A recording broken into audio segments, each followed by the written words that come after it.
I'm Ben Ryman, and this is Behaviour Speak. I would say the most integrative thing was our own lived experiences and what we feel during stressful periods of our college lives.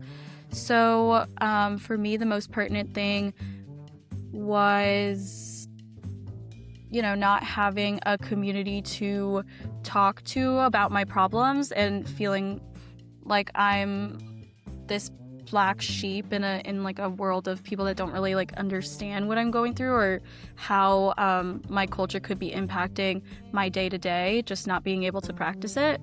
So in that sense, I would say that was relative to all of us, but that was also the most pertinent thing that I wanted to capture. Yeah, I definitely hear from a lot of the members of my tribe how important it is to connect to your culture, how important culture is to our tribe, and practicing it, and also that culture is medicine and it's healing for people. And so I know for the study, I thought it would be so amazing to be able to ask and connect these cultural identities and practices into the study that are actually connected to students that they can relate to. I think that it's just kind of the demographic of our little CRT, very diverse and different lived experiences. And I think that early on, our first meeting, we kind of came up with a consensus that we should be able to respect one another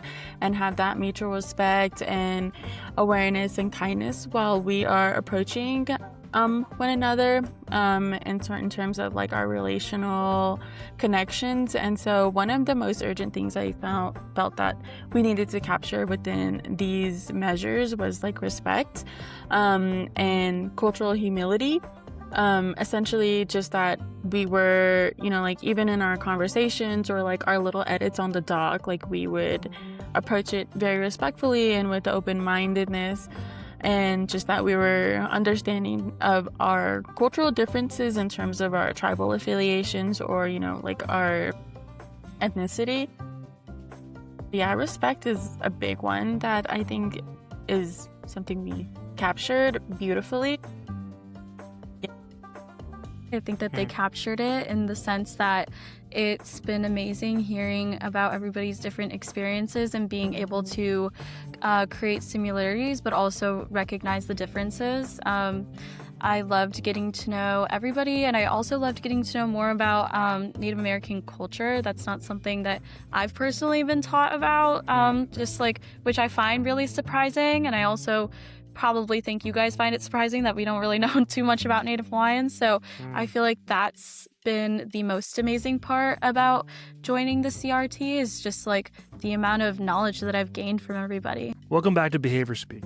Today's episode centers Indigenous student voices in psychology and higher education and highlights what becomes possible when research is done with communities rather than on them. I'm joined by Abbey Woldt, Mikala Chee, and Sanoe Rapozo, 3 undergraduate scholars from different institutions who came together as part of a community research team working to develop culturally grounded measures of stress for Indigenous college students. In this conversation, they share their journeys into higher education as first-generation students, as first-generation and low-income students, the barriers they face navigating Western academic systems, and how mentorship, community, and culturally responsive research practices have reshaped their paths. We talk about Indigenous identity, internalized oppression, visibility and invisibility on campus, why mainstream psychology often misses Indigenous experiences, and how research rooted in reciprocity and respect can challenge colonial approaches to mental health. Let's get into it. All right, welcome everybody to Behaviour Speak. I'd love to start before this project, before research teams, before fellowships. Each one of you, I'd like to get an idea of what your motivation for getting into this realm and getting into higher education was. Let's start with you, Abby. Yeah, so going up and entering into higher education, I was definitely inspired to continue my education due to what I wanted to enter. I wanted to enter nursing. And so I thought best way and kind of the direct route that a lot of people were telling me was just go higher education and continue from there. And I think also my sister my older sister, she entered college too, and she's a little bit older than me. So I was able to see her experience and what she had experienced from her higher education and shared a lot of great things about it. And just being able to experience and learn so many different things that you probably might not be able to experience outside of higher education. So I think that's kind of what helped inspired me to enter into that. So what program are you in right now, Abby? Are you in nursing, or is this sort of a prelude to nursing? What are you doing? What's the program? And where are you going? Yeah, I'm currently in the nursing program. I'm here at UW-Madison. And then I'm also getting a major in health promotion, health equity. And then also at UW-Madison, we don't have minors, we have certificates. Okay. So I'm getting a certificate in American Indian and Indigenous Studies, and then also a certificate in health and the humanities. Okay, all right. And what made you decide to do those certificates? Yeah, so I feel like for me, it's definitely pretty personal and important for me to continue and expand my knowledge on American Indian studies, because growing up, I did not have a lot of knowledge, or I didn't have a lot of opportunities to learn about Native topics. And so I felt it was really important for me to put myself through the program and take a bunch of classes so that I'm able to expand my knowledge. And then from the healthcare perspective for health and humanities, it's really important for me to understand more of the human side to health. So maybe why do people make choices about certain healthcare options that they take? And then also to the social determinants of health that impact someone, rather than just focusing on what's the disease and how do you treat that. Love that. Okay, Mikala, how about you? What made you decide to get into the program? What program are you in? Where are you going? Tell me a bit about what you're doing. Hi, I'm Mikala. I am a part of the Navajo and Diné tribe located in Arizona. I think very broadly, I am interested in pursuing higher education because the teaching of go to school and come back and help your people through education has always been like taught within my community. Although there are disparities among like higher education rates and graduation rates among like Native Americans, I decided to pursue higher education just because I thought I would be able to achieve like multiple sources of like knowledge in terms of like gaining understanding of how people operate and ways that I can meaningfully contribute to change within my community. And so I am currently in my last semester of college at Fort Lewis in Durango, Colorado, majoring in psychology and minoring in criminology and justice studies. Right on. And so you're in your last semester.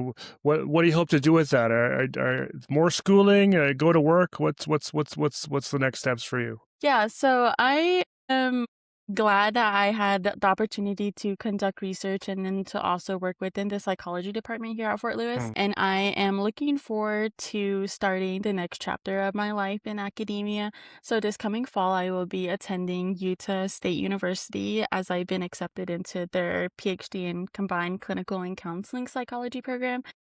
Amazing. So I'm super excited for that and just kind of growing and expand as a scientist practitioner, learning and understanding and enhancing my research and clinical skills in the Tohi lab, and also like gaining an understanding of cultural competency training there. So I am looking forward to that. Tell me a little bit more about that. The Tohi lab, what's that? And why'd you pick Utah? Well, I primarily picked Utah because of the uniqueness of working and collaborating with Native psychologists. I am currently in the Society of Indian Psychologists Native to Native mentorship program.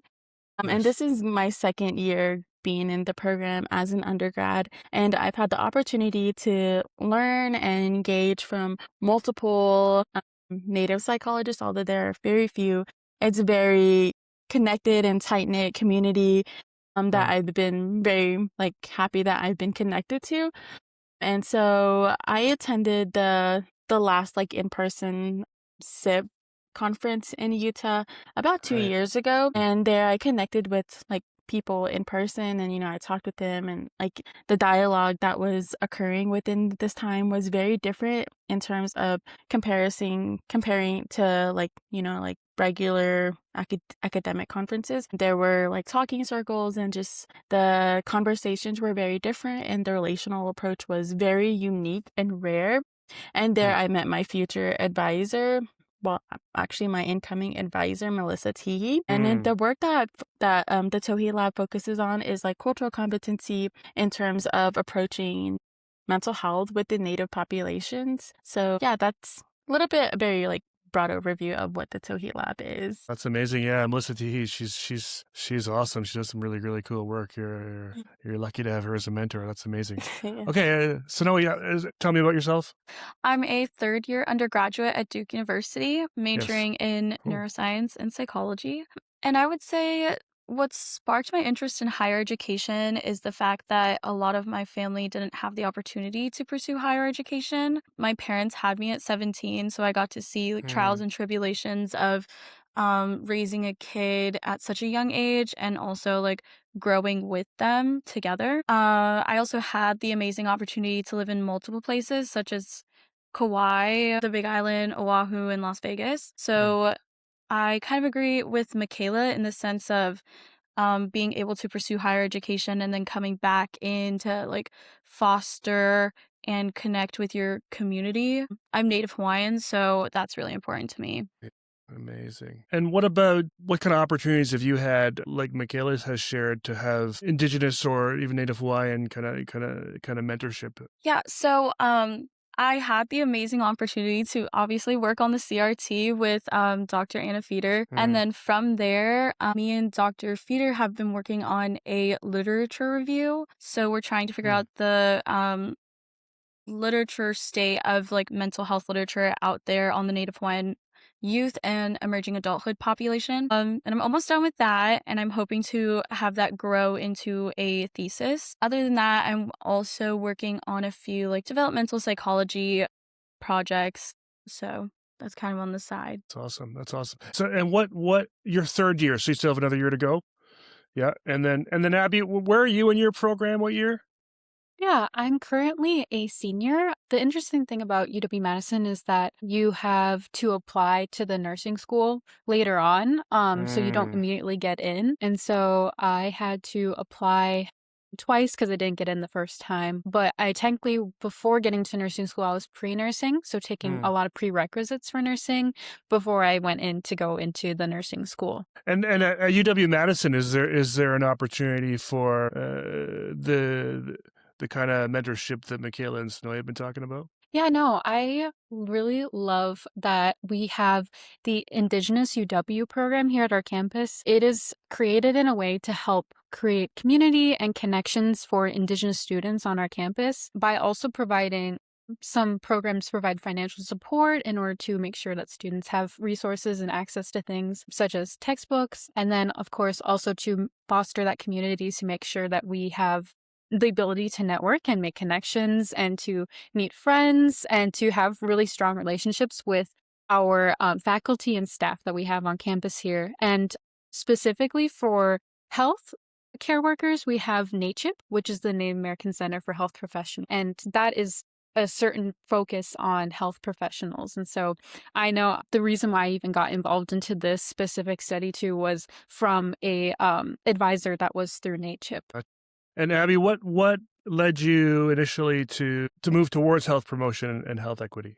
Yeah, no, I definitely think I remember when I was in high school coming into college, I didn't know exactly what I wanted to do. I knew I wanted to go into healthcare in some way because it was really cool to be able to, for me to be able to help other people. And then also, of course, to just the biology of our bodies was just very interesting to me and the different processes we have and stuff. So I thought both that would be really fun to do. And then after going through and taking health classes, I kept learning more about the importance of diving more deep into how can we promote healthcare and health access to different populations that might not have that access. And of course, too, learning more about Indigenous health and some of the disparities that are seen there.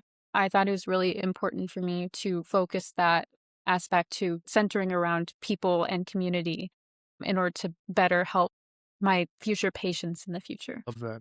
So why neuroscience and what's sort of your hope after Duke? What do you want to do with this? So I originally joined Duke just wanting to do a neuroscience degree. I was pre-med for a little bit, and then I discovered research and how much I absolutely adore research, even though a lot of people don't think research is that great. I think that research is amazing because you are, able to connect with a lot of the participants, understand things that can inform certain policies and other outwardly healthcare endeavors. Then I picked up psychology on top of that because mental health really intrigues me in the sense of what we could be doing better, how we can be more culturally informed and culturally sensitive in therapeutic practices, considering there's a lot of, Western sort of ideology attached to a lot of therapeutic practices rather than being culturally informed.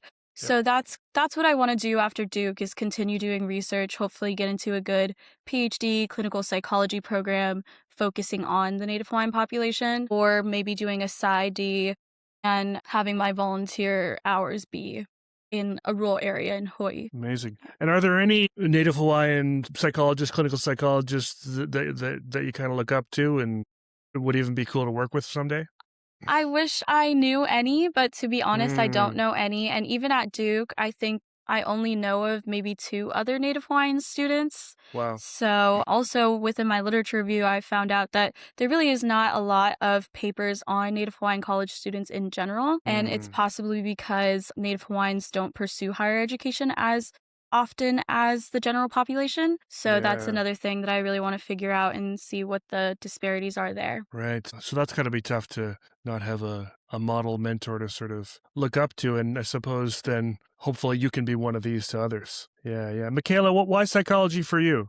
Yeah, much like Abby, entering college, I really didn't know what I wanted to do, primarily because I didn't have much exposure to professionalism and workforce development within the reservation. And so, I just wanted to experience college just to say I experienced college. And so I decided to major in criminology. Initially, I decided to major in criminology and justice studies with hopes of pursuing law school. And the materials I was learning while I was in this department was really geared towards understanding systems and mass incarceration and discrimination and restorative justice. And I was gaining an understanding of these issues and contexts and concepts. And soon I just realized that I wanted to know how these could be applied to working with Native communities, specifically how I can reduce incarceration rates and kind of keep juvenile rates lower and reduce them. And so here I just really understood sort of these contexts based on my personal experiences of having a father who was in the prison system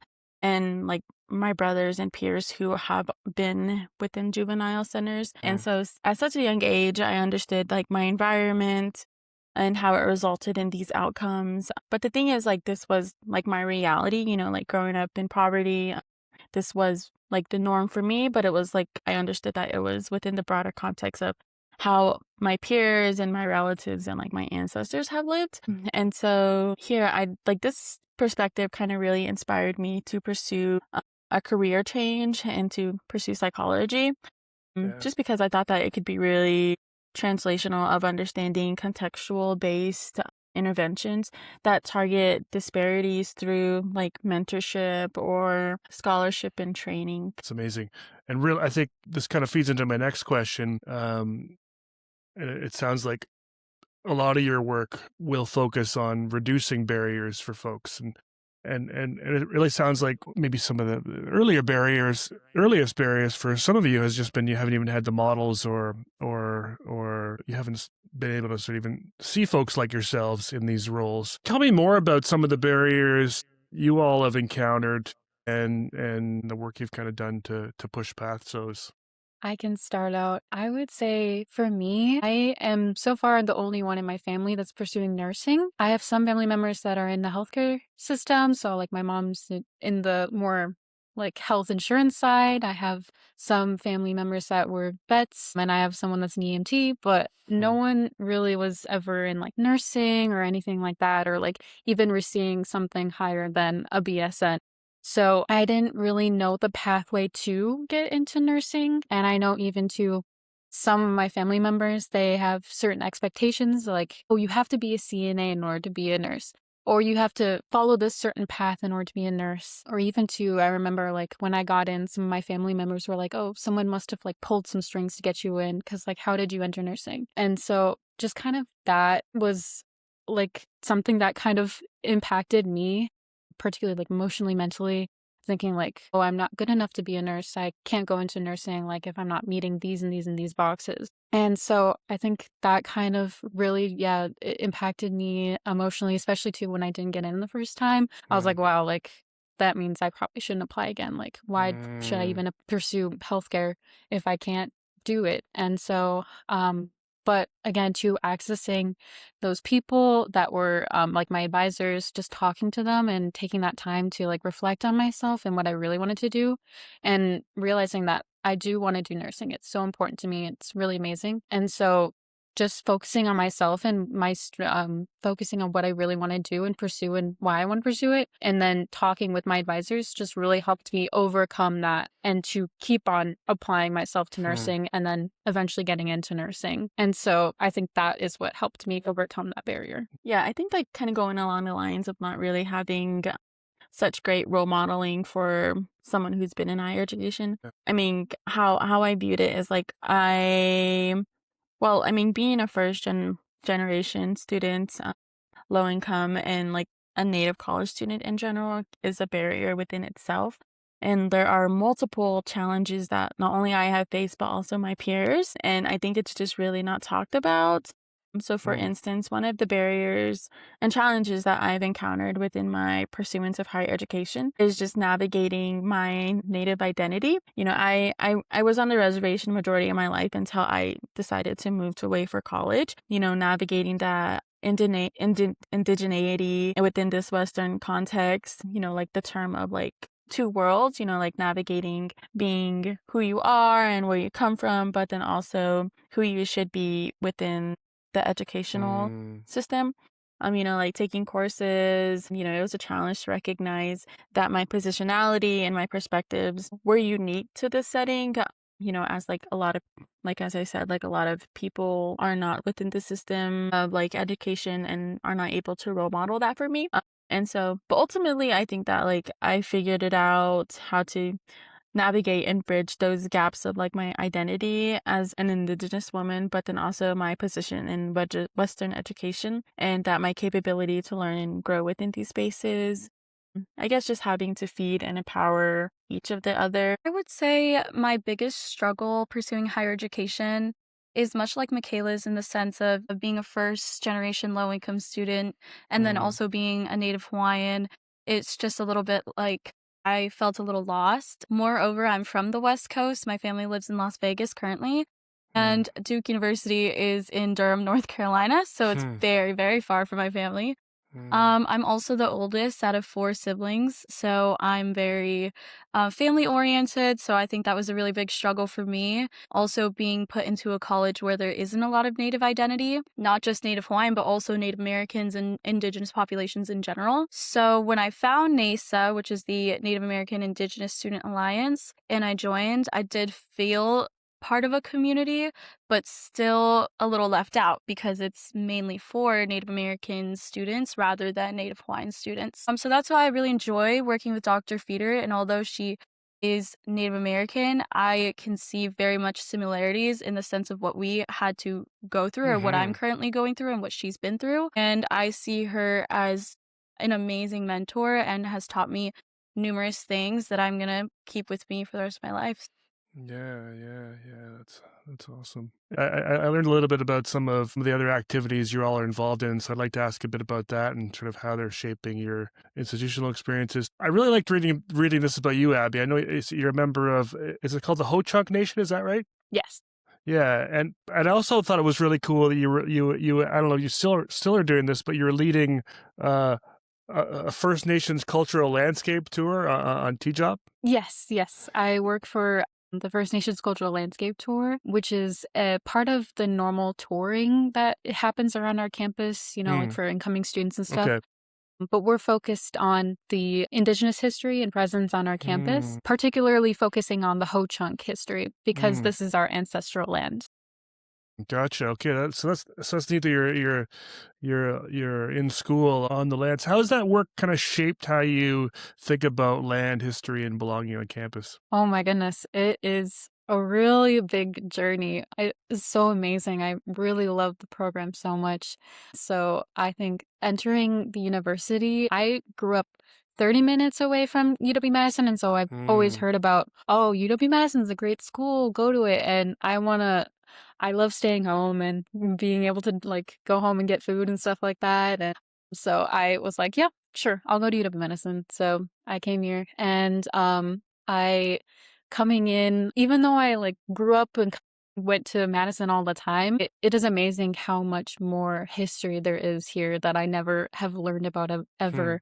Especially considering the Ho-Chunk history here on campus as hmm. well. Mostly because I grew up in a mainly white school and we didn't really learn. Even I grew up also going to school on Ho-Chunk land, and so we never learned about the tribe either.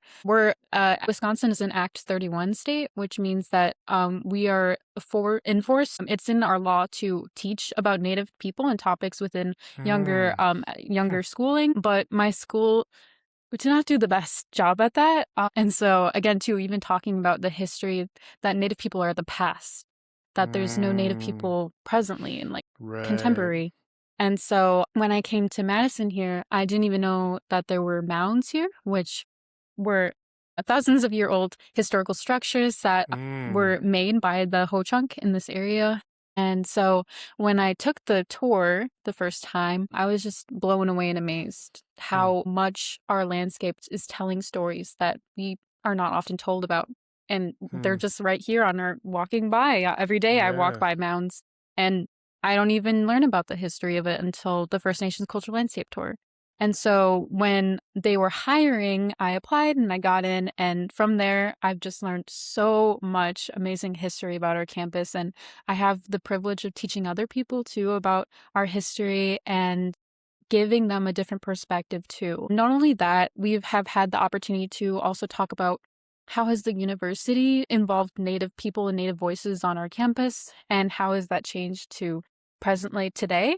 And what is the university doing to incorporate Indigenous voices, particularly Ho-Chunk Nation voice, Hmm. onto our campus? Because previously we've had traditions and stuff that have appropriated Indigenous culture. And so, again, to even like not even having a lot of Indigenous kind of support. But now, of course, presently that has changed. And so I really Hmm. love to tell that story and give that perspective on my tours and to have people reflect on the space. What can you see and what is not being told about the Yeah. space? Aaron Birdbear is the creator of the tour, and he says that the tour is to puncture the colonial veneer that's overlaid the campus Hmm. to tell that 14,000 long year history that we have on our campus here. I love that. Tell me about some of the things students learn for the first time after taking this tour, things that they're just surprised to discover. Yeah, no, I definitely some students like me have not learned about mountains before.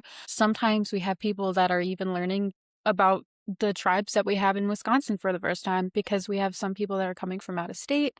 And some people too that are learning about there's there's a ceremony that was held around the late 1800s to the 1930s or 40s or so, where there was a pipe of peace ceremony, but it was mainly white students that were coming together and having a pipe and like holding a ceremony. And it was Wow. inspired by Indigenous ceremony, but again, it's not true ceremony. And so there is a symbol of it that's within our one of our buildings, one of our most important buildings too, the Memorial Union, which is kind of like one of the central buildings of our campus. And some people have never even learned about that or even seen the symbol, even though it's throughout the building. Hmm. And so some people have had the opportunity to learn about that.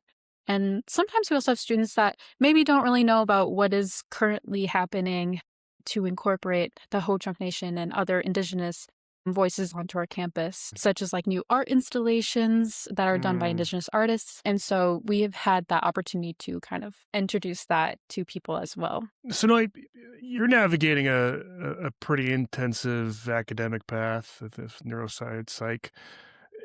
Tell me a little bit about the is it called the Cardia Fellowship, and then also what that is, and what it means to be this a Karsh STEM scholar. Tell me a little bit about those ventures.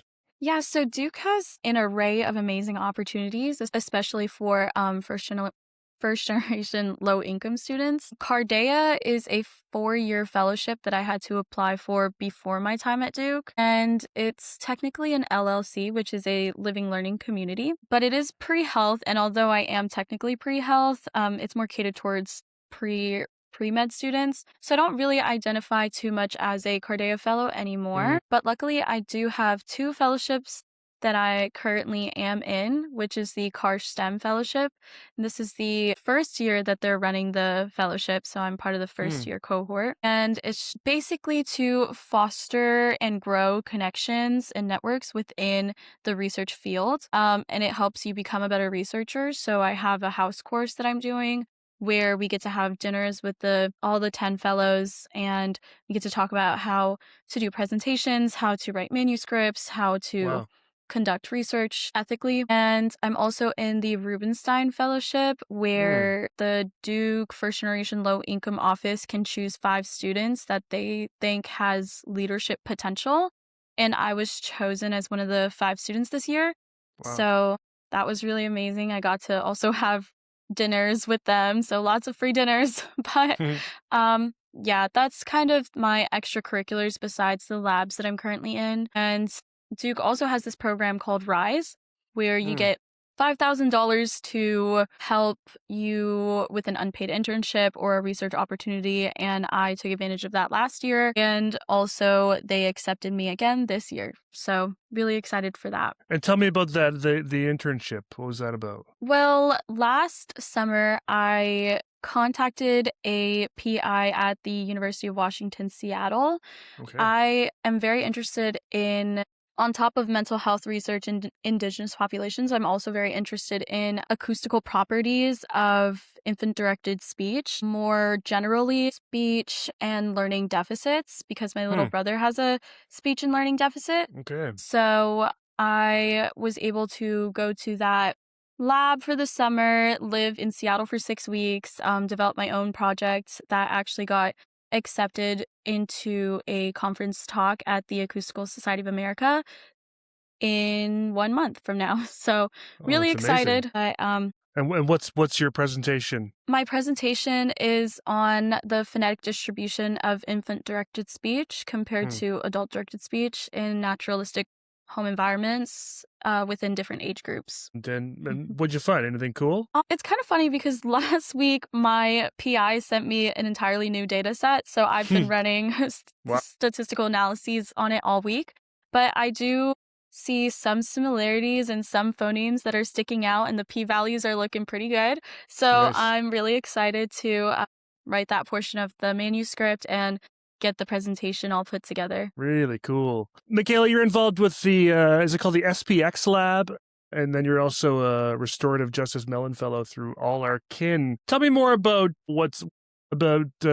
how restorative justice work intersects with Indigenous mental health. Yeah, so the Restorative Justice Mellon Fellowship for our All Our Kin at Fort Lewis is based on understanding restorative justice in the context of various research topics, specifically within how it works and operates within Indigenous communities, as there are very few research and evidence based on sort of this phenomenon. And so my project within this fellowship looks at language revitalization in terms of healing from historical trauma, and how this can then be important for working with natives who aren't within the prison system in terms of talking circles and sort of that alternative approach compared to more of that punitive legal system. And as well as the Social Perception Experimentation Lab, which is known as the SPEx lab here at Fort Lewis. Broadly speaking, the work conducted in the lab aims to understand the cognitive and social aspects of how we perceive ourselves and others and the world. And so the work done in the lab is unique as it focuses on stereotypes and discrimination and prejudice. And I found the work to be very interesting, as there is a broad array of topics conducted within the lab, such as anti-fat bias, gender differences, UFC dynamics, and which I'm very grateful to have been collaborated with the PI, Dr. Alex Borgea, to kind of create my own experimental design that aims to understand intergroup perceptions of Native American cultural authenticity, essentially how natives view other natives. And this was very interesting, as like this was a phenomenon that is very like widely known, and we kind of discovered some of these dynamics within the internalized oppression and the microaggression scale that we created with the CRT. And so, yeah, just understanding how these dynamics work in terms of their implications for identity, mental health, and well-being, and how people within this Native communities interact with one another. And like then in terms how they view themselves and what this means for their like mental well-being. But yeah, that's kind of just broad overview of what I've done and contributed to the SPEx lab. Right on. Really cool. I'd like to dig into a little bit on sort of the kind of the I guess the Indigenous student experience.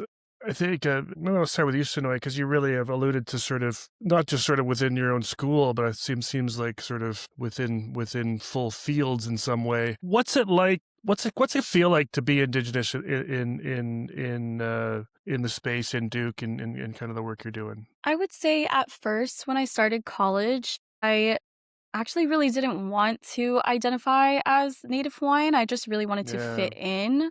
I wanted to learn the culture. I wanted to learn what other people did around me. And it kind of reminded me when I was younger and first moved to Las Vegas and had to learn not to speak Pidgin and had to learn that there's a dress code when going to school. And I didn't know any of these things existed. I grew at Duke and noticed the people around me and noticed how I kind of felt a missing piece inside of me.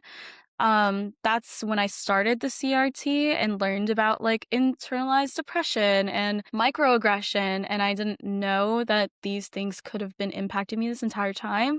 So I spent some time reflecting on my time at Duke, and I actually sat down and reread my application materials and saw that I put my Native Hawaiian identity as something that I wanted to lead with during my time at Duke as a student and not forget. And so ever since then, I have taken accountability in the sense of I am a Native Hawaiian student here at Duke, and I want to create or at least leave some kind of impact, whether at Duke or just in the psychological field in general. And although it is hard, it's people, like I said, Dr. Fetter, that, really makes a difference to the Indigenous population. Yeah. Wow. And then Abby, it seems like maybe a slightly different experience. I mean, your university has the tour and it has, some sort of policies and things in place. What's it been like for you? Yeah, no, for me, college has been the biggest journey I've ever gone with my Indigenous identity. My dad was actually, I'm Ho-Chunk through my dad's side, but he was adopted into a white family because he was a group of children that were kind of happening before ICWA, the Indigenous Child Welfare Act, was passed, to where Native children were being adopted into white families in order to separate them from their culture. And so that's kind of exactly what happened with my dad. He grew up in a white family that didn't really want him to kind of connect to his tribe and culture. And so he was an enrolled member when he was born, but then grew up in the white family in a really kind of mainly white area. And so from that, he was not able to have a big connection at all to his tribe. And then that led to me also growing up in that area environment too, because we, again, grew up in a mainly white area, and I was able to be enrolled in the tribe, but we didn't have any way to connect ourselves to the tribe, really. Again, he didn't know who his family was, and so that kind of also closed off connection that for that as well. And so all the way up and through high school, again, the only Native people I really knew was my dad and my sister.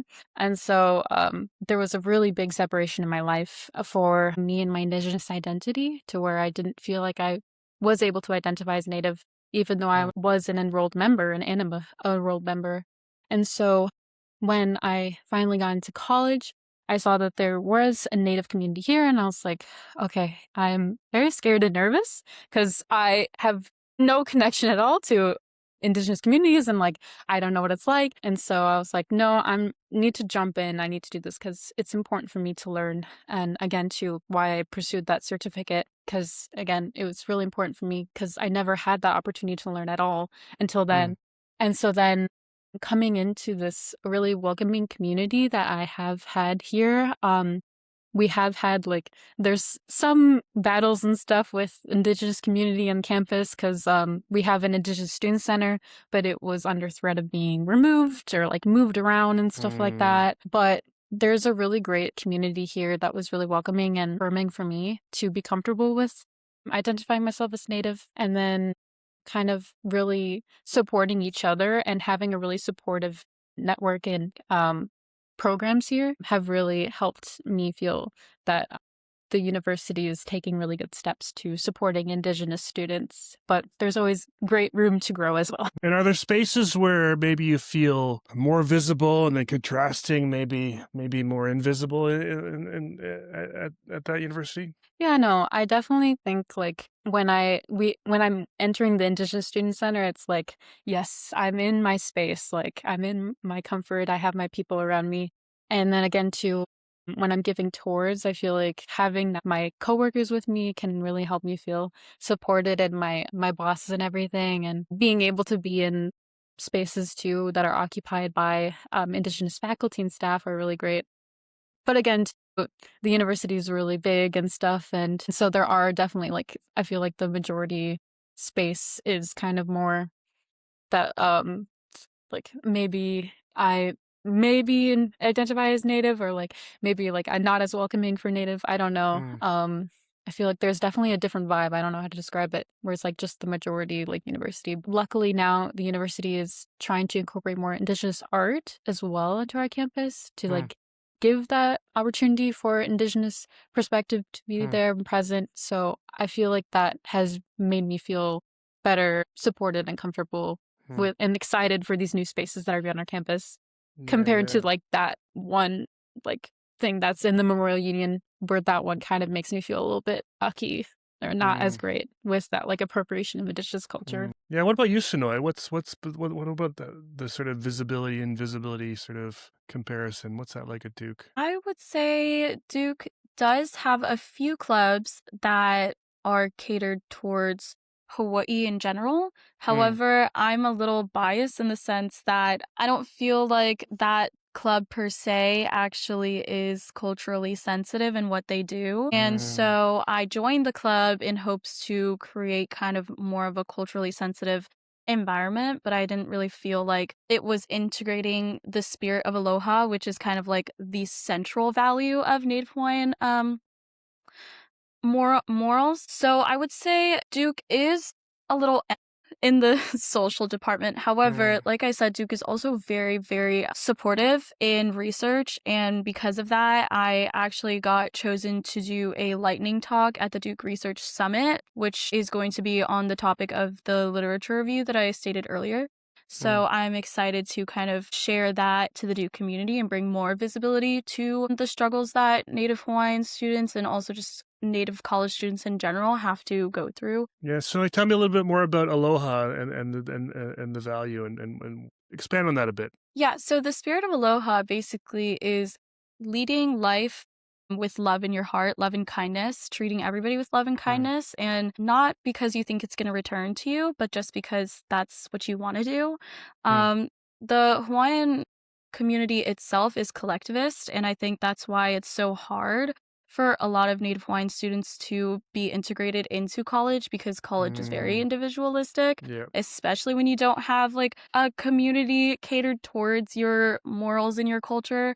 So that's what I mean by Duke not really having that spirit of aloha. I know that everybody here are super amazing, and the club, I have no hate towards that club. They're trying to spread the Hawaiian culture and raise funds for everything going on in Hawaii at the moment. But there's just like a specific aura when it comes to aloha. And it's like you can kind of tell if somebody's wearing it as a mask or if they actually integrate that into their life.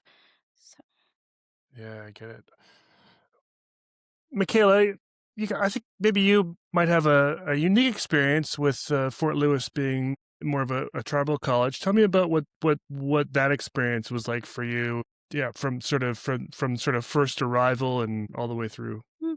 Yeah, so like Fort Lewis is like a very native serving institution. So there are an abundant amount of diverse natives here, but just like more so geared towards American Indian and Native American and Alaskan natives, very few Native Hawaiian students. And so I think that like being in this space of like having multiple clubs, like the Native American Center of Southwest Studies, Indigenous Society of Psychologists, the ACEs, SACNIS, there are multiple resources where that are more welcoming to culturally diverse students. And so I think that kind of having this sort of support that these other students can kind of capitalize on is super important. I definitely have used the support from various faculties, such as there are multiple Native professors here and that are more kind of have that cultural humility and are more culturally sensitive, especially with the history of Fort Lewis being a boarding school. So I think that just that reconciliation efforts of not only providing tuition waivers for Native students, but also just understanding that there is a sort of like horrific history here, and just being aware and acknowledging that history in a way that is respectful and sort of kind of gearing those efforts to make them more like respect the local tribes within the area. But I think that just kind of having this support is super important. The psychology department here at Fort Lewis has been super meaningful in terms of providing guidance and being aware of the limitations that Native students may face here.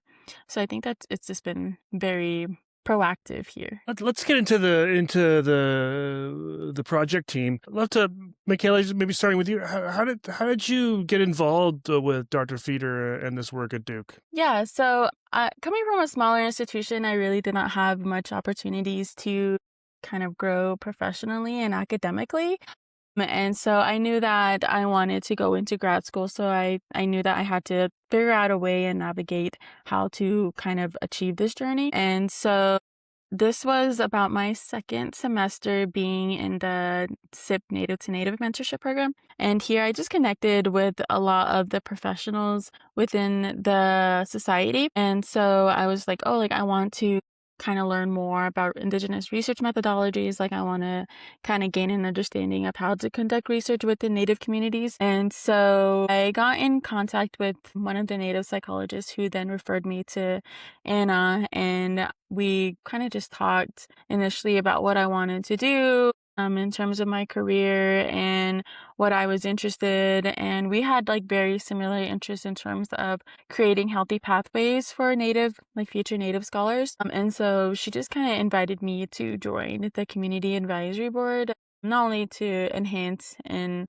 kind of gain research skills and understanding of Indigenous research methodologies, but also just to kind of contribute my own personal experiences in academia to this study. So I used to be a part of the executive board of NASA as the underclassmen representative. So I had access to their Gmail, and I saw that Dr. Fetter emailed the NASA board and asked for help on a community research team. And I was like, wow, I mean, this seems super interesting. So I emailed her on my own and we set up a meeting.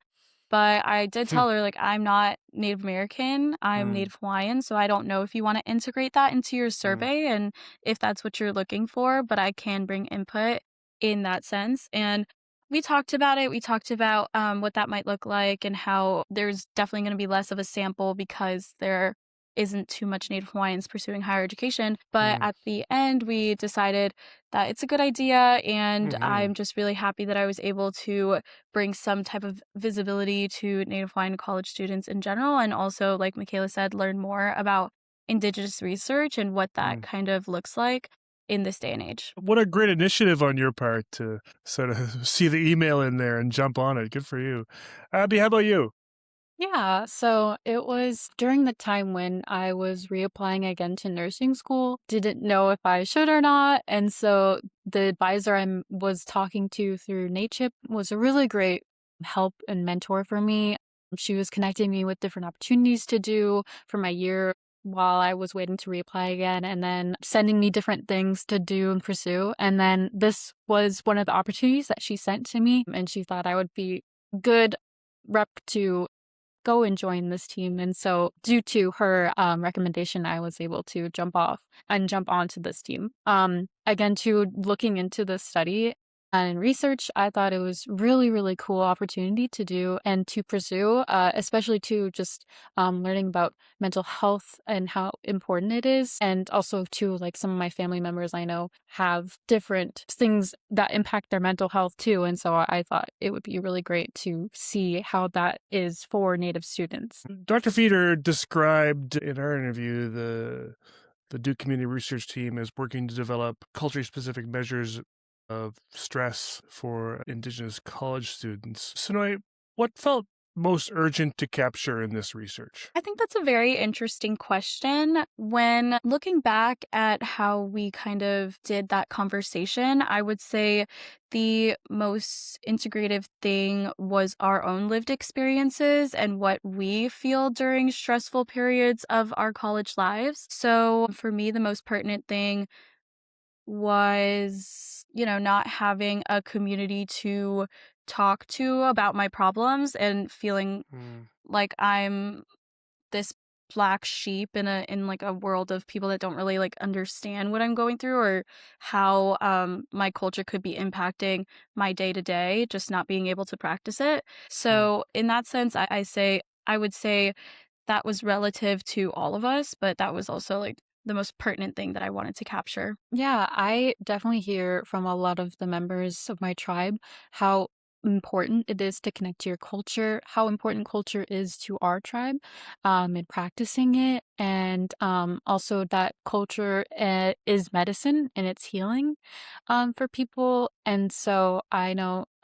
for this study, I thought it would be so amazing to be able to ask and connect these cultural identities and practices into the study that are actually connected to students that they can relate to, because sometimes generally with other surveys that I've taken for like mental health relations, it's mostly just about, oh, like this and this, like student college life, but there's so much more connection to also that identity and your culture that can impact that too. And so I really appreciate that this study has had that focus on how culture can impact mental health. Yep.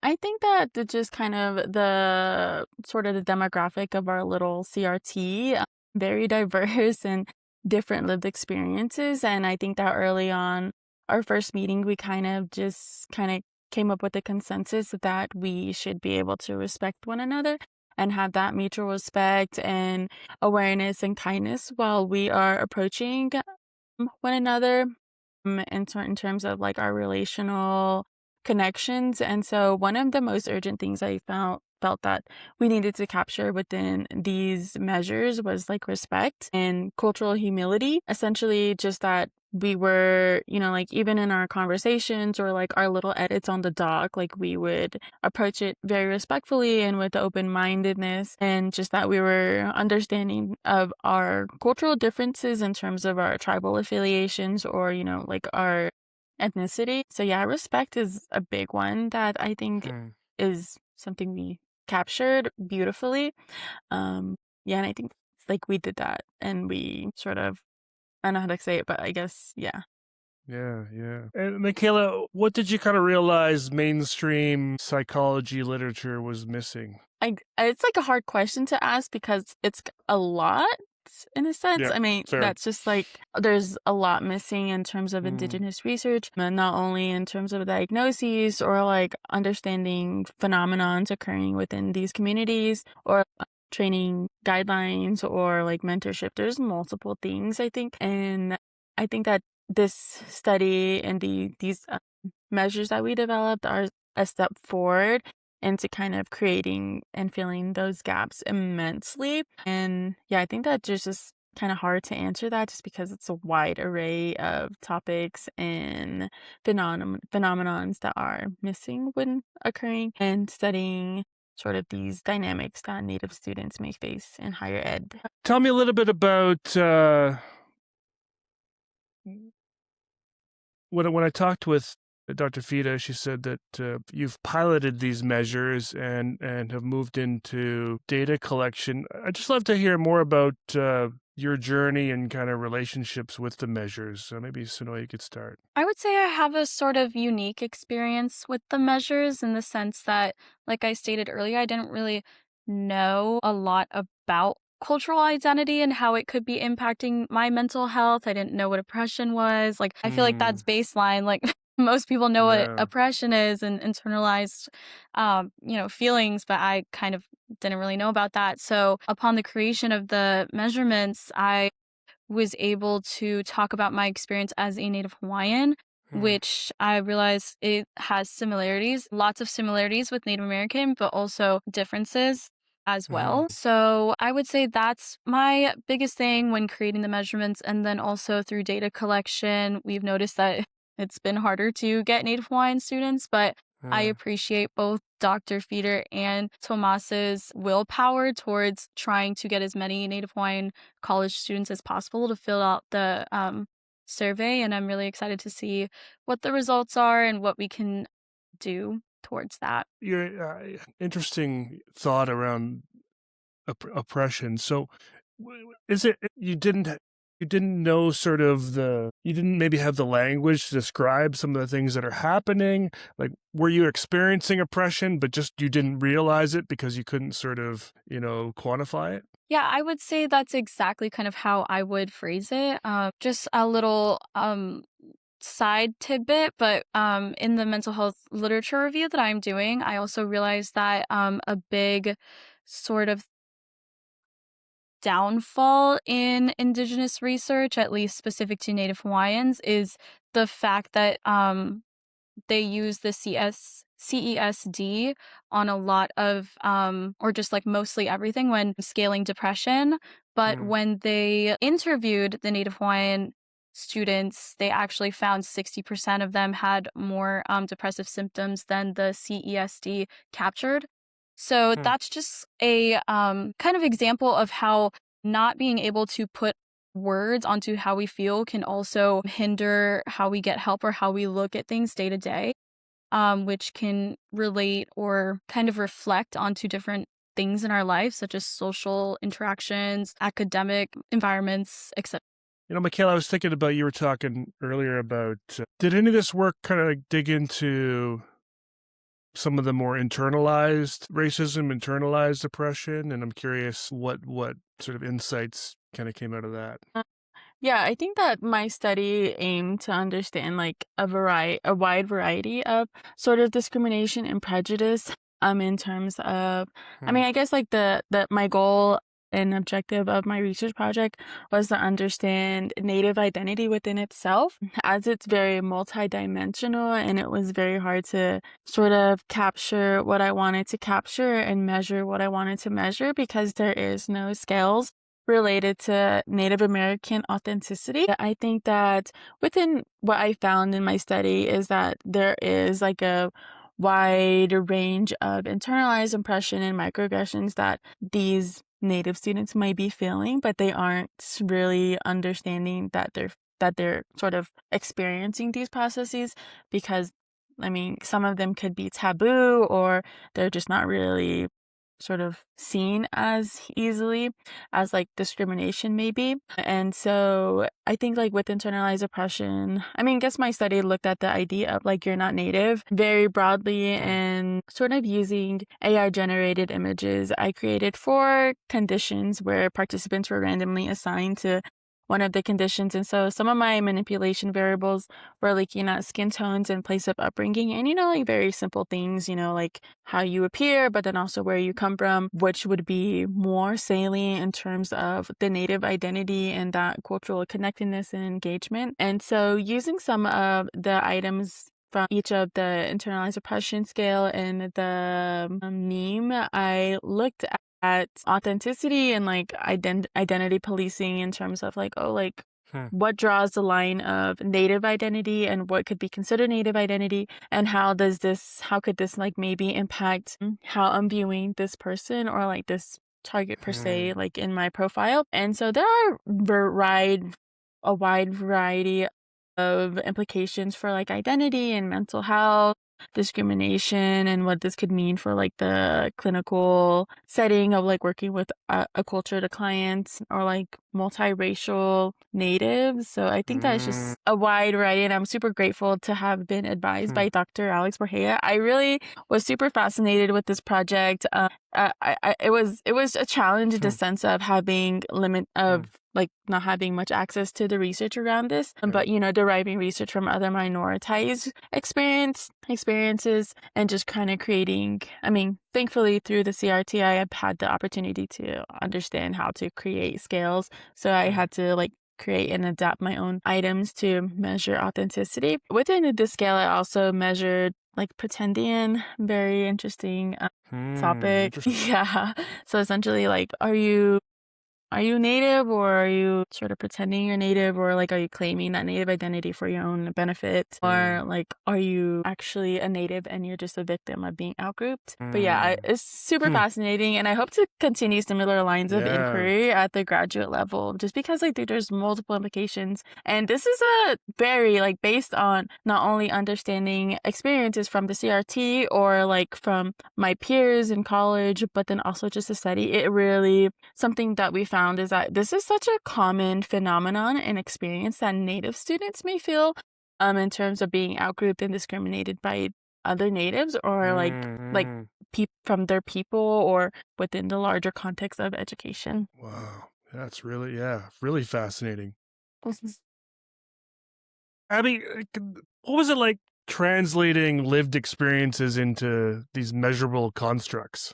Oh, it was definitely so interesting where we were creating our scales by just kind of throwing out our own experiences and like discussing who has all experienced that before, and like kind of just like seeing what other people experience. And I'm like, oh yeah, no, that's something I've experienced. And I sometimes like even didn't even realize it would be a microaggression or something. I'm like, oh my gosh, like, or like internalized for me, like, wow, I can't believe I kind of really actually experienced that too. And I can relate to that so much. It kind of makes me like really feel a lot of connection to our team as well, like how open we are to sharing with each other. And as Mikala has said before too, like that respect that we have for each other, to where we have that opportunity to reflect and on our own experiences and share them out with other people as well. And being respectful to each other, to where we are very validating our experiences as well. It's just really amazing to be able to see and have these opportunities to share our experiences, and to also have the opportunity to also incorporate it and make a scale that is meaningful for other Indigenous students as well, that they can maybe even see this reflected in our study and relate to it as well, and to share that experience with us. I'd love to talk a little more. Mikala, you've shared a lot of cool details around your own research project, the sort of intergroup perceptions of Native American cultural authenticity, and the title "You're Not Native" is pretty powerful. What does that phrase capture for you? I think that it embodies and captures a lot, not only my personal experiences of like the idea of you're not Native, I mean, I'm phenotypically Native. I grew up on the reservation. But when it comes to speaking Navajo, it's like, oh, well, you're not Native. You're not Navajo at all. And, this could be like also like, I was like, okay, yeah, I fit all the boxes for what Native identity should be like, but I can't speak Dene. And so, this is a very common trend that is like not talked about or could like be frowned upon in a sense, and I really wanted to challenge that, because like it does have like negative impacts on mental health and well-being. And so I think that like based on understanding these processes, not only for what it means for individual experiences, or like how other Natives may interact with their environment, or how like then their environment interacting with them, I think how I'm viewing this approach is like also not within the contemporary societal and cultural context, but also the historical context is super important to recognize and acknowledge, primarily because such as like various forms of historical trauma, such as forced assimilation, boarding schools, colonization, land displacement are all efforts of violence that were meant to dismantle and erase the Native identity. So I think that recognizing that this idea of you're not Native is rooted in something much more deep than identity within itself. It's rooted in systemic oppression. So I think that just kind of being aware of that, the context in which how we understand this approach is sort of based on the stereotypical caricature of Native sort of not being within contemporary society. Yeah, and I mean, I don't have obviously any lived experience in this, but it's surprising to me that you not knowing the language would lead to such, oppression and persecution, especially considering, and I don't know the history of Dene in particular, but considering how many of these native languages have been lost and how many of them are just sort of resurfacing now, with some of them having, quite in hand the number of speakers. That would have had such an impact. Is that maybe more of a Navajo specific thing because maybe there are more speakers? Do you know anything about that? I am not sure. Based on my research, I feel like I mean, Fort Lewis College is such a perfect hub to conduct this type of research because, like I said, it's a native survey institution. So I had like the opportunity to gauge an understanding of various different tribes and their experiences. But specifically for Navajo, that's what I've heard about. I mean, there are a lot of efforts for language revitalization, but it does kind of come across that. And it's interesting to see how discrimination is occurring within Native American groups because it is different in terms of how like Black and white race discrimination could be occurring. It's very different in the sense of like you have to be traditional, you have to be coming from the reservation, you have to be speaking your native language. So it's very interesting to see how these discrimination processes can differ among groups. And so I think that I found that based on my research, it was more of a Navajo thing, primarily just because it's a bigger tribal. Yeah. There are more tribal members. And I think that it really just depends. I mean, that's kind of my answer is it really depends. Sure. Because it really also it depends on like the land in which individuals are coming from. It's when I was presenting my research project, a lot of the Native students that came up to me and were asking questions about not only about their identity but also about what this means in terms of their context within their tribes. They're like, oh yeah, it's different. And I was like I tried to capture that difference, but it was hard because I am Navajo. So I think that just recognizing my positionality as being Dene within this research was super important, but to seeing how I can sort of make efforts in the future to capture these diverse experiences within different tribal affiliations. Yeah, interesting. So now you talked a little bit about this literature review you're doing with Dr. Fetter about Native Hawaiian emerging adulthood mental health. I'm just wondering what drew you to the topic of your narrative literature review you're doing with Dr. Fetter. That's a great question.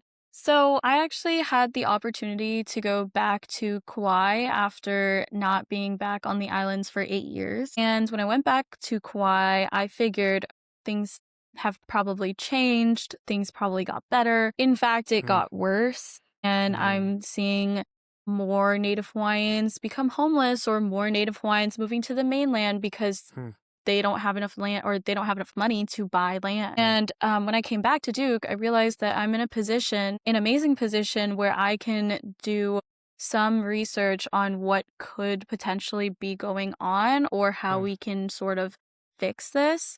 And I talked to Dr. Fetter and I asked her, do you have any ideas on like how I can get started on something like this? I have no idea how to conduct any type of Indigenous research in general. And she was like, well, what are you most interested in? What do you want to know? And mental health is what really like draws me, especially to the Native Hawaiian population, because I feel like there hasn't been a lot of research on historical trauma and how that could be affecting a lot of Native Hawaiians. Or even as I get older, I do want to also study like intergenerational trauma. In essence, it is a little bit different. And I think maybe it might be more pertinent to Native Hawaiians because it was kind of recent, but also generations are passing. So that's kind of why I wanted to do the literature review and see what's out there, and to identify the gaps, because then from there I'm able to choose which gap I want to fill or even bring together a few gaps and try my best to conduct research on that and be informed in that way. And what are some of the gaps you're noticing? A big gap actually that I've noticed is a lot of the Native Hawaiian high school mental health research comes from the same data set from 1990 from the 90s. So it's been almost 30 years since Native Hawaiians had any type of data set brought upon them or new measurements in discussing psychiatric symptomology. Moreover, most of the Native Hawaiian college studies have been doctoral theses that haven't been published. So, in doing literature reviews, most literature reviews don't include gray literature. So, I think that's a big thing as well, because not a lot of Native Hawaiian college student mental health statistics are being captured in the modern age. Yeah. And then the very big thing that I definitely want to bring up is the fact that a lot of the papers discuss being culturally informed and also identifying family adversity as a risk factor and family support as a protective factor, yet they don't really state how clinicians and practitioners can be culturally informed or culturally sensitive. So I'm just kind of confused on how you can say, like, oh, let's be culturally informed, let's be culturally sensitive. Sure. But it's like you're not giving anybody the steps on how to do that. And so for my thesis, I'm hoping to be able to kind of understand how ancient Hawaiians, also known as like kapunas, identified mental health prior to colonization and prior to Cool. Western ideology, to see if that can bridge the gap between what we have now and being culturally informed. So that's kind of what I'm working on. I love that. I love hearing about sort of pre-colonial approaches and knowledge and kind of bringing that, because the way things worked before we came and messed everything up was pretty smooth and and balanced and well connected. Yeah, no, that's really cool. I want to talk about a bit about mentorship and Dr. Fetter. This was kind of what I think started the idea of bringing you all on here today, was her sharing her own experiences and many of the barriers that she went through that were similar to yours, and how she found mentorship through her sort of intercollegiate research group with Dr. Gon, and kind of how she's been able to sort of pay it forward with some of that. She's also the membership chair at SIP and is able to kind of do some things there. And so she talked a lot about mentorship as a way of repairing structural barriers. Abby, what makes Dr. Fetter's mentorship distinctive? Well, she is such an amazing person. She's always so welcoming and warm to us whenever we're joining in a meeting. She wants to get to know us and to know what's going on in our lives. Like, I know she always like welcomes us in with a big smile and is like, "Hey, what's going on with you? Like, tell me about your life and what's going on with you. And like, please update me on what is going on with your schooling and stuff." Like, it really shows to me that she cares so much about us and what we are as people. And it really assures me too, like, that I have someone there that is willing to work with me and support me in any way that she can, especially to like making sure that we are being supported on our end when we're doing work on whatever we're doing on the research team, taking pauses and asking questions like, is this something you understand? Do you have any questions? Do you need me to go over anything? Like, just always checking in on us and making sure that we are with her every step of the way through the process is just really awesome, and I just appreciate her really greatly. Yeah, I think Dr. Anna Fetter is so goated. I mean, that's probably the best way to describe her. I'm coming from a background of not really having much social support or that sort of guidance in entering college or, this like educational career, and sort of just having that disparity and that of not having a role model or someone I could turn to regarding these issues. Anna has been super helpful, and her guidance is beyond meaningful to me. Primarily because I think that receiving this kind of mentorship is such a privilege, in the sense of like she's there for me personally and academically. She's beyond amazing. She's just done more than she could. She goes above and beyond for us. Like Abby said amazingly, how she just greets us every time we meet with a smile, and is just very welcoming to our group and very collaborative as well. She understands that there are educational barriers Native students face, and that even just through our mentorship and collaboration, she wants to address them by giving us opportunities that we otherwise wouldn't have without sort of this opportunity. And so I think she's just providing support in a professional and academic manner, but then as well as respecting and acknowledging my own identity within and sort of how I contribute. I guess just like sort of respecting and valuing my contributions to like the spaces I'm in, and such as in academia or where I'll be heading. And so you've got a special experience because you get to see her in person. You get to walk into the office. So what's that like for you? Well, I've actually never met Dr. Anna Fetter in person, which we joke about all the time because yes, I see her over Zoom every week, once a week for an hour. But I've never seen her in person. And I did recently invite her to a reflection dinner for one of my fellowships, and she was out of town. She was so sad about that. So very sad. But in working with Dr. Fetter, honestly, she is probably the best mentor I will ever have. And she has created such an impact in my life to the point where every single one of my friends, every single one of my family members know about her because of the extra mile that she goes every single time I talk to her. And sometimes I wonder, how are you doing all of this? Like, I ask her too, like, are you okay? Like, is everything going well?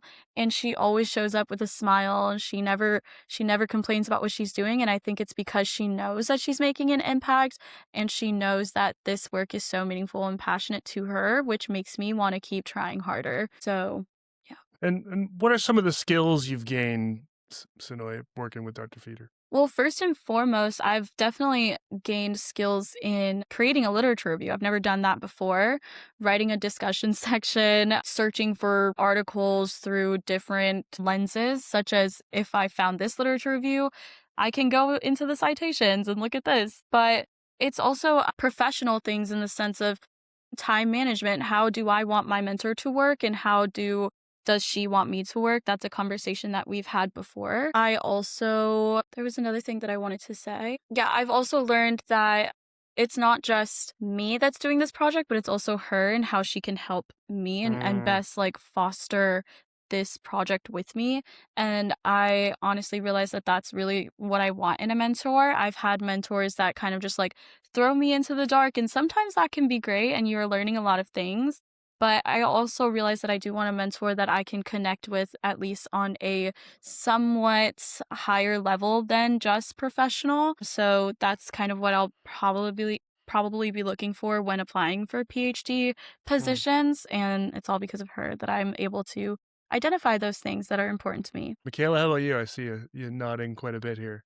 Yeah, I just think that Anna is such the perfect mentor, and she's really set the standard of what I believe a mentor should be and how I think that I want my mentorship to be like in the future, and like she's just really inspired me in the sense of like I want to mentor other students. And I've learned a variety of skills from her, whether that be analytical skills of like, like understanding Likert scales or like, rewriting items. But then also one of the main important things that I briefly talked about earlier within the session is like cultural humility, like just being very reflective and self-aware of sort of the limitations and my biases within how I approach some of these scales or some of these phenomenons, but then also being aware and respectful to other CRT members' experiences and how we can kind of collaborate and connect together in a way that is respectful and grounded in like reciprocity, just sort of the values of Indigenous and that sort of sacred mentorship that she provides us. Yeah, no, I definitely agree with Mikala a lot. I am certainly inspired by how she mentors other people and how integrative and caring she is with us. And so I would definitely strive to integrate what she does with us into hopefully being a mentor for others and being there for others as supportive as she is. Just those really meaningful people connection skills are really great in creating a community. Of course, too, like I've never really been as involved in research before. And so it was really interesting to be a part of this research process and to see what all goes into a study. How do you create that and analyze that and creating a scale? It was very interesting to see that. I'm sorry, there's people in the background that are talking. And so just learning how to make a study even and like that whole process that you have to go through and doing that, it was really eye-opening to me to see what all goes into that. And so I think it was very meaningful for me to learn that. Really cool. Sanoe, has working with Anna changed how you see your future career? I would say absolutely. Before working with Anna, I think I was still pre-med. I think I was gunning for a neuroscience lab position. And then I realized that I don't have to put myself in that box and I can explore different things. Although I am working with Anna on this project, it doesn't stop me from, going out and pursuing other research projects and other labs. She does worry about me a lot. She's like, "Hey, you have your limits." And I'm like, "I know, don't worry." But she is very supportive in the sense of, trying to get me to do what I want to do. She's not really like pushing me to go anywhere. She just wants to be a part of my journey, and I can really see that. And I'm so glad that she's a part of mine as well. You're all at different institutions, but you're connected through the work. What's it been like connecting with other Indigenous students doing similar work? Abby, can you start? Yeah, I thought it was the coolest thing ever to be a part of a group, and just seeing what's all going on at other universities. Like, how are they supporting their Indigenous students, and how is their experience different compared to mine? I thought it was really cool to be having this opportunity and to see, especially too, we're all different as well in our own unique experiences and stuff. And so I thought it was really cool to be able to learn more, especially to from Dr. Fetter herself as well, her experience and stuff. It was just really cool to hear many different voices. Yeah. How about you, Mikala? Yeah, I think it's been super fascinating to collaborate with other Native students.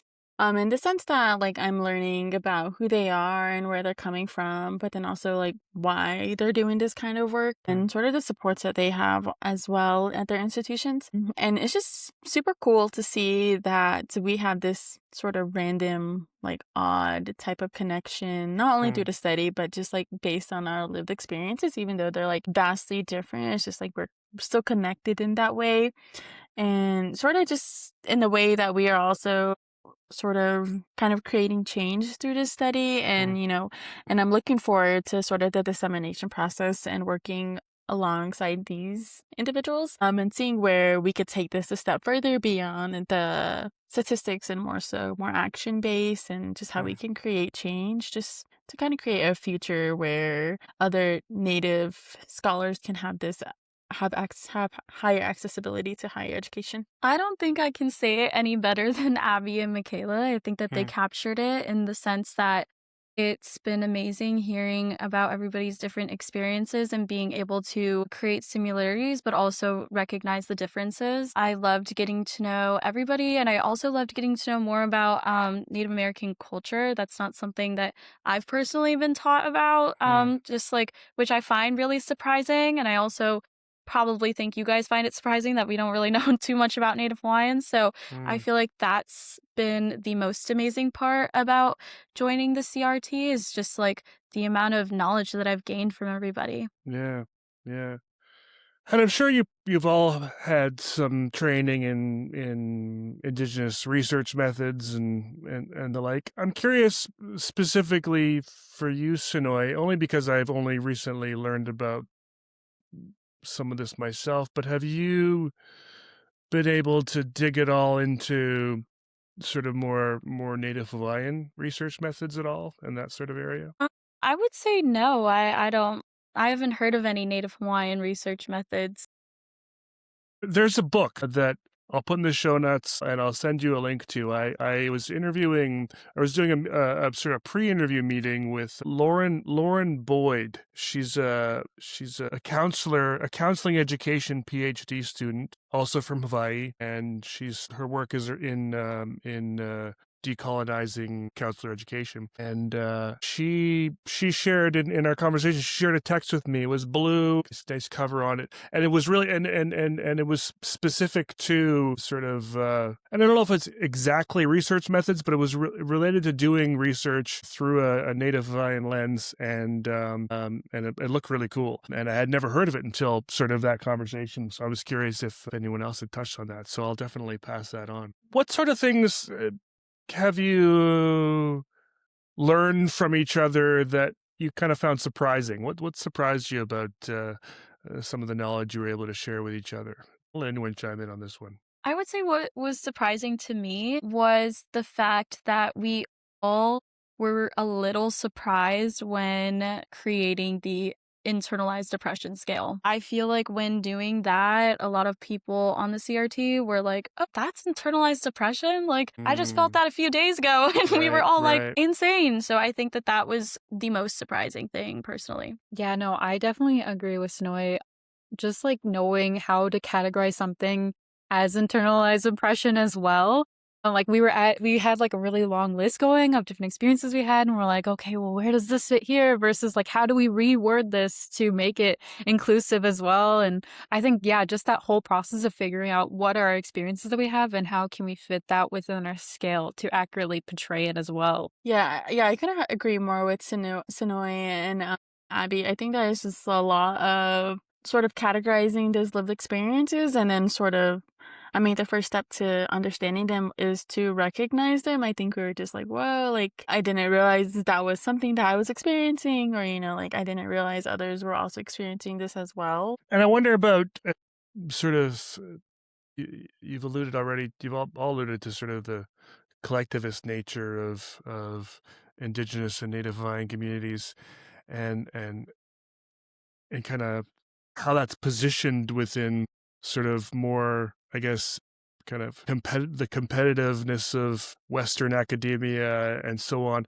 How does working together, the collaboration, sort of compare to sort of what you might be more used to in sort of these predominantly white institutions and whatnot? I guess for me, I really appreciate that Indigenous research method of reciprocity, giving back to our communities, that I really appreciate Dr. Fetter focusing on. Like, how are we doing this research? And then how are we going to give that back to our communities? Which is something I feel like I don't notice as often within like Western research, maybe like, oh, giving back to that, like, oh, let's just do this research and let's have that published so we can publish it and put it out there in the world. But again, too, like, how are we giving back to these specific communities that we are researching on, I think is really interesting and amazing to do. As we kind of bring things to a close here, what would you redesign the way universities look based on some of the work you've been doing and some of this collaboration?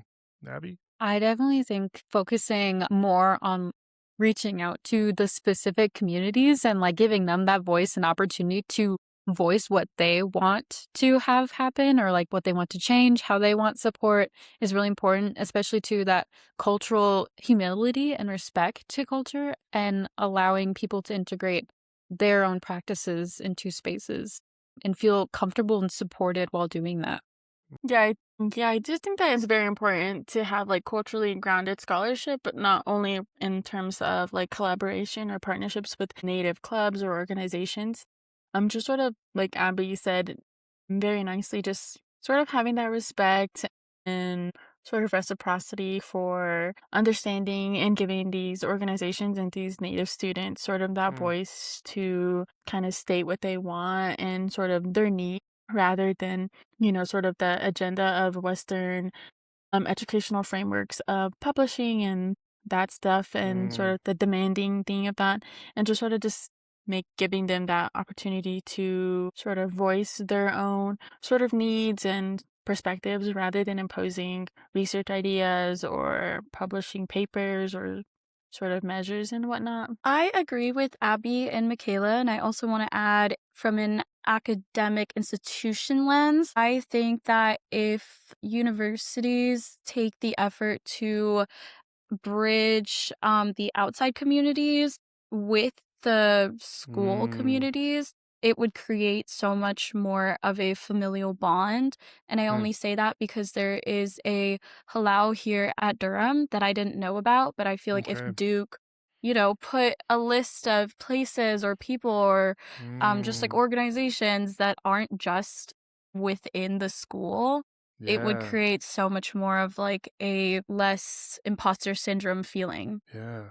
That seems like an obvious, simple solution to a lot of the isolation. Yeah, I love that. One thing I've always loved about many of the Indigenous and Native Hawaiian and other guests I've had on is is how in school they're all at these different institutions and doing the work to sort of, build these research skills and build these networks and so on. But when it's all said and done, many of them bring the work back to their communities. And many of them end up doing all of their research and spend their entire career, the rest of their career in their communities. I'm interviewing an Inupiaq researcher, and she's based in the smallest village in the outreaches of Alaska, and for the rest of her life she's going to be doing research and bringing knowledge and bringing value to this tiny community, and if we could all do that, I think it'd be world changing.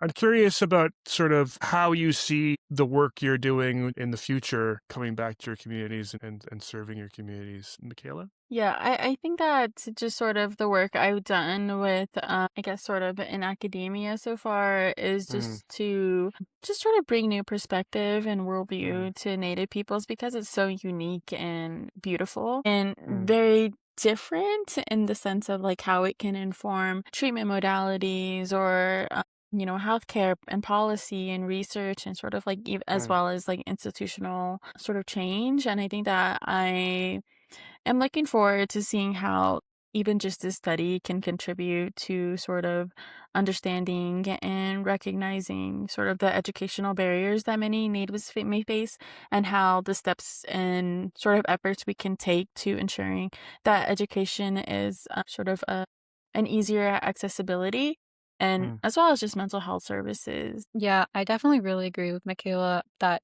is such a really great way to see what is happening now and what's occurring now, and what are analyzing our supports that we have right now, and how is that accommodating our Native students, and hopefully to inform them and to better them for the future so that we can improve that support for our Native students. And again, to, as Mikala said, bridging that gap as well, informing hopefully the tribe as well, to see what are supports that are needed to help make sure that our Native students are being supported, and especially with their mental health. I definitely agree again with Abby and Mikala, and I also want to add that a big piece of what I want to bring back to my community is the fact that Native Hawaiians feel like they can pursue higher education, and that they have a sense that they won't just fail. I recently read something that it's becoming an upwards trend where a lot of Indigenous students are going out into the mainland or into like higher end universities and then returning to their communities. But I've also read somewhere that Native Hawaiians feel like certain things aren't meant for them, and college is one of them. So with my research, I'm really hoping for Native Hawaiian students, as Abby and Mikala said, to feel supported, but also to feel like college is meant for them and they can succeed if they want to.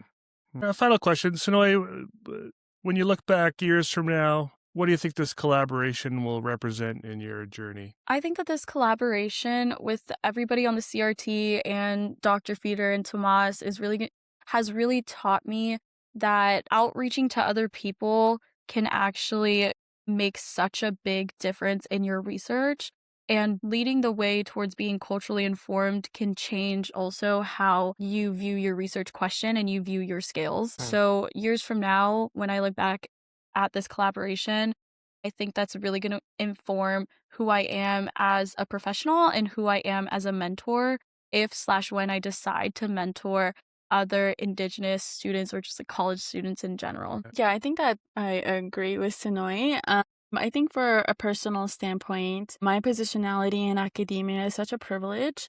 I think that I really hold this opportunity to work and be affiliated with Duke University through the CRT, and as well as just the many opportunities I've had at Fort Lewis and at the University of Arizona, to be such a privilege, based on everything that we've discussed today and sort of my own educational journey. I think that I am in such a position of privilege where I get to choose my own struggles, in the sense of like not only having to, be able to have the opportunity to get back to my community and contribute much more meaningfully and impactfully, but more so in the sense that I am able to pursue my own aspirations and passions through education, and how I can best inform evidence-based practices or, educational attainment or law and policy or research. And I'm just super grateful to have this opportunity to work with the CRT and to collaborate with my team, and as well as to have the mentorship and support from the psychology department at Fort Lewis College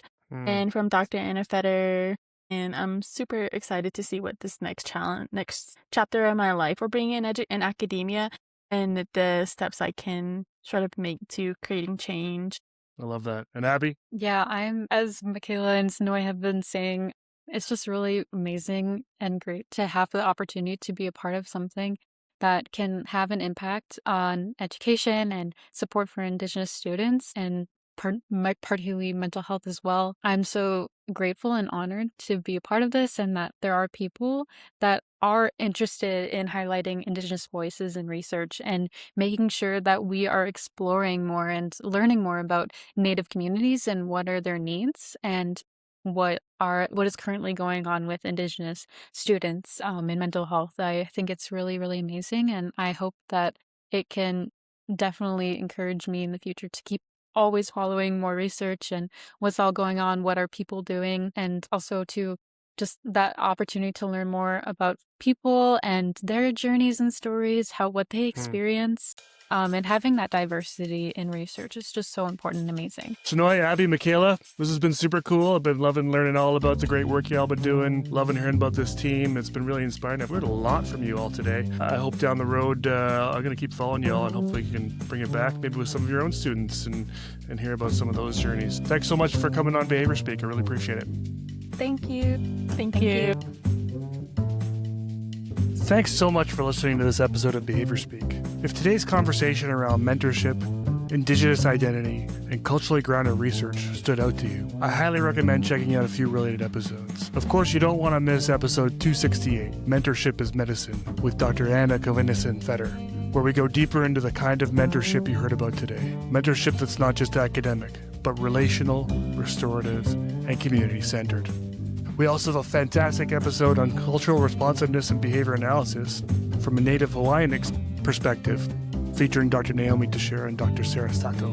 Episode 245 expands on many of the themes Sanoe raised around cultural alignment, identity, and practice.